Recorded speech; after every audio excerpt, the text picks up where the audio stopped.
The family group chat notification came through while I was in a secure briefing room at the State Department. Golden child brother Derek. Just closed on the beach house. 4.2 million. Dad, your investment advice paid off again, raising hands. Mom, so proud of you, honey. Though I worry about Maya wasting her life on that government salary. I silenced my phone and returned to the intelligence report about Chinese cyber operations. My name is Maya Kerrigan, 33, and officially, I'm a GS-15 Foreign Service officer with the State Department's Bureau of Intelligence and Research. That's what my family knows. What they don't know is that I'm actually a covert intelligence officer specializing in financial crimes and international money laundering. My real salary, combined with the hazard pay, operational bonuses, and classified compensation for work I can never discuss, puts me at $340,000 annually. Plus the trust fund from Grandma Kerrigan, the one she left specifically to me before she died, making me promise never to tell my parents the amount. Grandma knew what they were. She'd seen it coming. The beach house Derek just bought? I'd wired him the down payment 2 months ago from one of my accounts, listed as an investment opportunity, through a shell company. The same way I'd funded Dad's successful real estate ventures, Mom's profitable antique business, and my sister Lauren's thriving wellness brand. In the past 8 years I'd quietly transferred $4.8 million to my family. They thought they were self-made. Thought Derek was a genius investor. Dad had a golden touch with properties, Mom had impeccable business instincts. Really, they just had me. Agent Kerrigan? Director Chen's voice pulled me back. Your assessment on the Singapore accounts. I delivered my analysis on the money laundering operation we'd been tracking. 30 minutes later, I'd identified the key vulnerabilities in their network. Director Chen nodded approvingly. Excellent work. The promotion to Senior Intelligence Officer is confirmed. Your new compensation package will reflect the GS-16 rating plus operational bonuses. Should put you around $425,000 base. I thanked him and checked my phone after the meeting. 17 new messages in the family chat. Lauren, Maya, are you still working that boring government job? Derek just made $200,000 on a single property flip. Dad, sweetheart, I love you, but when are you going to get serious about your career? Government work doesn't build wealth. Mom, your father's right. Look at Derek, he's 29 and already has 3 properties. You're 33 in a studio apartment. My studio apartment was actually a 2,500 square foot penthouse in Georgetown that I owned outright, purchased under an LLC for security reasons. But explaining that would require explaining everything else. Derek, no offense sis, but maybe it's time to consider private sector? I could get you an interview at my firm. Derek's firm was a mid-tier investment company where he was a junior analyst making $85,000. I'd gotten him the job through a contact at Treasury. He didn't know that either. Maya, happy for you, Derek. Enjoy the beach house. Dad, that's it? No ambition to do better for yourself. I put my phone away and went to meet with my accountant, Richard Chin, who managed my legitimate finances and the complicated web of trusts and LLCs that kept my real wealth invisible. Maya, we need to discuss your family's increasing requests, Richard said, pulling up spreadsheets. In the past 18 months alone, you've transferred $1.3 million. Derek's beach house down payment, your father's estate renovation, Lauren's business expansion, your mother's antique inventory. They don't know it's from me. Yes, but they also believe they're financially successful while mocking your career choice. The irony seems problematic. It keeps them happy. It keeps them delusional. Richard leaned back. Maya, you're carrying their entire lifestyle. Derek's investment portfolio? You're the silent majority investor. Your father's real estate empire? You own 60% through shell companies. Your mother's antique business? You're her primary supplier and financier. What's your point? My point is that you've created a situation where your family believes they're superior to you while being completely dependent on you. What happens when that illusion breaks? It won't break. That's the whole point of the shell companies and trusts. Richard pulled up another document. Your father just applied for a loan to expand his real estate holdings. He listed his current properties as collateral, properties where you hold the controlling interest. The bank will run title searches. My stomach dropped. When? They already started. I received a call yesterday from their legal team, asking about the ownership structure. I stalled them, but Maya, this is going to come out. I stared at the spreadsheet showing 8 years of transfers, investments, and quiet financial support that had built my family's entire illusion of success. How long do I have? A week. Maybe less. The family gathering was that Sunday at Dad's estate, the one he'd purchased 3 years ago with what he called savvy investing. Really, I'd structured the deal, negotiated the price down, and covered 70% of the purchase through a corporate entity.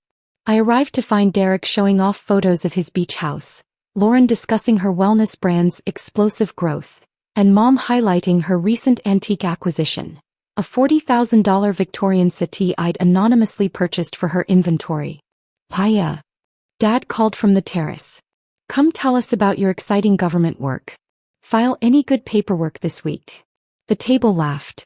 I smiled and poured myself wine. Actually, I did close a significant financial investigation. International money laundering operation. About $200 million in seized assets. Sounds thrilling, Derek said, his tone making it clear he found it anything but. I just made $47,000 on a 3-week property flip. The flip I structured for you? I wanted to say, but didn't. Maya needs to think bigger, Dad announced. Government service is noble, but it doesn't build generational wealth. Look at what we've accomplished. This estate, Derek's properties, Lauren's business, your mother's success with antiques. All self-made, Mom added proudly. We didn't need government handouts or bureaucratic salaries. My phone buzzed. Richard, bank called again. Pushing for documentation. I can't hold them off much longer. You're awfully quiet, Lauren observed. Upset that we're all doing so well while you're still struggling on that government salary? I'm not struggling. That studio apartment says otherwise, Derek laughed. No offense, but at your age you should at least own something. I do own something. What, a car? Dad chuckled. My phone rang. Richard. I excused myself to take it. Maya, the bank's legal team just sent over title search results. They're questioning your father's loan application. They want a meeting tomorrow to discuss the ownership discrepancies. Can you handle it? Not without revealing your involvement. The paper trail is too clear. He paused. There's something else. Derek's real estate firm is being audited. Standard procedure for companies over a certain size. They're going to find your investment structure. How did this happen? You've been too successful at making them successful. The amounts are too large to hide anymore. I ended the call and stood on Dad's terrace. My terrace really, since I held the controlling ownership stake, and felt something shift. When I returned inside, they were looking at photos of Lauren's new Mercedes, purchased with profits from her wellness brand. Profits that were actually my quarterly investments disguised as consulting fees. Maya, you should really talk to Derek about investment opportunities, Mom said. He could help you build something instead of just collecting a government paycheck. Actually, I said quietly, we need to talk about Derek's investments. The room went silent. What about them? Derek's smile was confident. The beach house you just bought. The down payment. Where did you think it came from? My portfolio returns. I've been killing it in the market. Your portfolio is 60% funded by silent investors. Specifically, one silent investor. Derek's smile faltered. What are you talking about?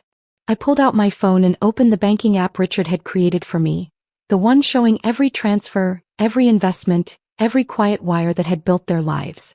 $847,000 to Derek's investment accounts over 5 years. $1.2 million to Dad's real estate ventures. $650,000 to Mom's antique business. $890,000 to Lauren's wellness brand. I looked up. All from me. That's not possible, Dad said. You work for the government. I work in classified financial intelligence. My actual compensation is $340,000 annually, plus operational bonuses. And I inherited $8 million from Grandma Kerrigan, the trust fund she made me promise never to tell you about because she knew exactly what you'd do with it. Mom had gone white. Grandma left you $8 million? She left me everything. The house you think she sold. I own it, rented out for $12,000 monthly. Her investment portfolio. Her art collection?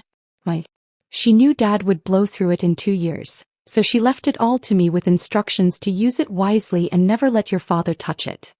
This is insane, Lauren said. You're saying you've been funding us? Not funding. Investing.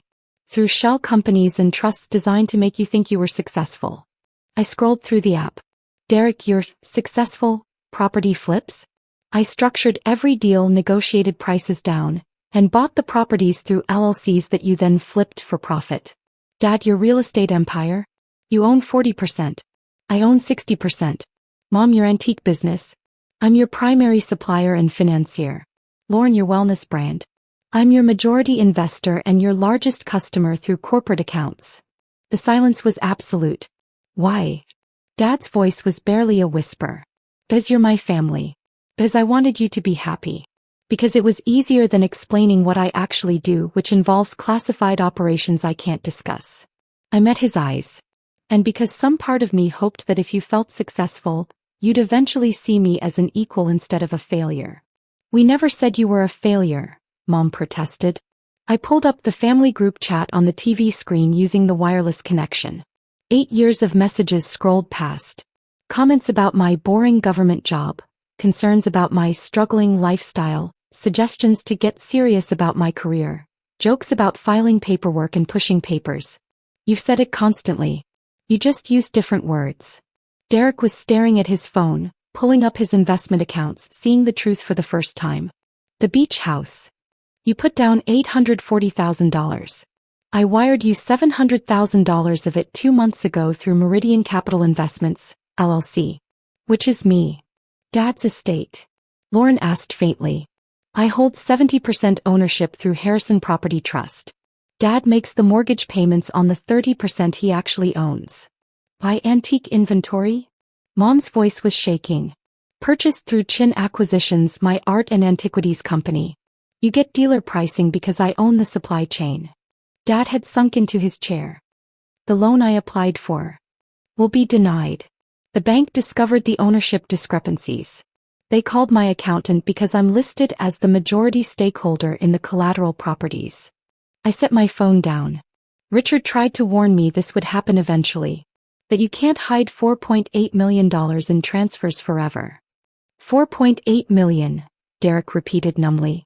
Over 8 years. Structured carefully to make each of you think you were self-made. I looked around the room. And you believed it. Not just believed it, you used it as evidence that I was the family failure. Maya, we didn't know, Mom started. You didn't ask. In 8 years, not one of you asked what I actually do at the State Department. You assumed I filed paperwork because it was easier than considering I might be good at something. What do you actually do? Lauren asked quietly. I hunt terrorist money. I track international financial crimes. I've helped seize assets from drug cartels, human traffickers, and foreign intelligence operations. Kept my voice level. Last month, I identified the financial network funding a planned attack on the U.S. Embassy in Morocco. My work stopped it. 3 weeks before that, I traced $89 million in illegal arms sales back to a shell company in Singapore. The information I provided led to 17 arrests. The room was silent. I carry top-secret/SCI clearance. I've testified before closed congressional hearings. I've briefed the Secretary of State personally on financial threats to national security. I met each of their eyes. And you thought I pushed papers. We're sorry, Dad said, but his voice was hollow. He was realizing what this meant. Sorry doesn't change the situation. The bank wants documentation for your loan. When they get it, they'll see I own most of what you're using as collateral. Derek, your firm's audit will reveal the investment structure. Mom, the IRS is going to want to know about the sudden influx of high-value inventory. Lauren, your business records won't support your claimed revenue without revealing my investments. What are you saying? Derek's voice was tight. I'm saying the illusion is over. You're about to find out publicly what I just told you privately, that everything you've built was built on my money. You're going to humiliate us, Mom whispered. I'm going to stop hiding. There's a difference. I stood. Richard will contact each of you to restructure the arrangements properly. You can buy out my stakes at fair market value, or we can formalize the current ownership structure with proper documentation. We don't have that kind of money, Dad said. No, you don't. Because your money is my money, disguised as your success. I walked toward the door, then paused. For what it's worth, I didn't do this to trap you. I did it because I loved you and wanted you to be happy. But you made me choose between your happiness and my dignity. So I chose dignity. Maya, please, Lauren stood. Can't we work this out privately? We could have worked it out privately 8 years ago if anyone had asked about my life instead of mocking it. Now the bank's involved, auditors are involved, and the truth is coming out whether we like it or not. I left them sitting in Dad's estate. My estate, really, and drove back to my Georgetown penthouse. The one they thought was a studio apartment because I'd never corrected them.